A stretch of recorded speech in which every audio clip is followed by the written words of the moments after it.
You see, breaking rules, it means you're against the status quo. And you can be against the status quo in a very negative way, but you can be in a creative way. It means you can improve. Okay, so you're breaking rules as an inventor, you're breaking rules as a new composer, you're breaking the rules as a new leader. And very often all these revolutionary, they're intended to improve.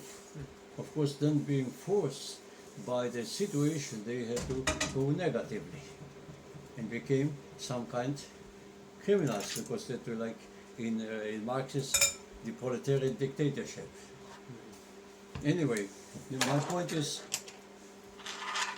that only people who are able to deviate from the generally accepted norm in a positive way make contribution to positive progress, to cultural revitalization, to benefit society.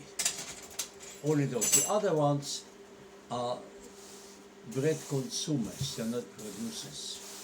They consume and the best, and that's the reason in science, in everything, people do it according to. Or I did a study like my predecessor or somebody who got the name.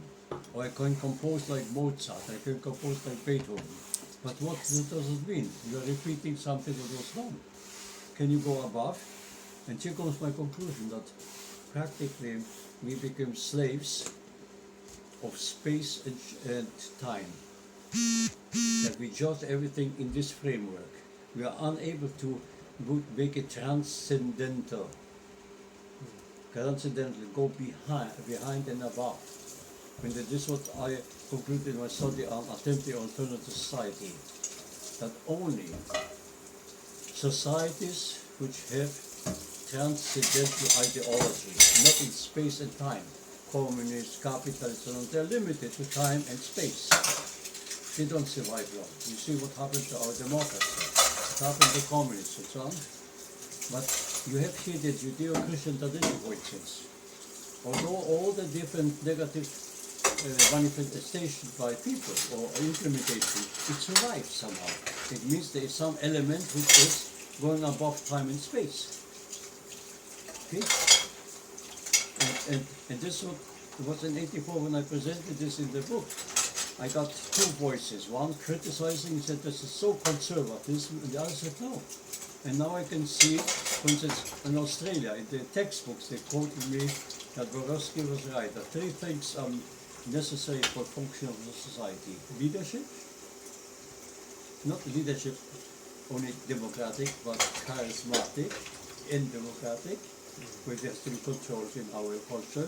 Second, transcendental ideology, and this is again something what is beyond the ism, capitalist, communist and socialist, something further. So we should, for instance, take ideal ideas and implement them. And finally, infrastructure. Infrastructure, community, and family. Two things. And I proved it empirically. All these communists which had these elements were surviving at that time under longitude, more than 10 years in existence. Everything else fell apart, okay? But when you look at a society like you have now in America, you say leadership, ideology, all the confusions, okay? And community and society with alternative families and this, we destroying the society fabric from inside, not from outside. Nobody attacked America. Nobody attacked America. I don't want to question September 11th, but nobody attacked. And we are in the highest debt. We have now plague of drugs. And this goes not only in Massachusetts, it's all over. We are,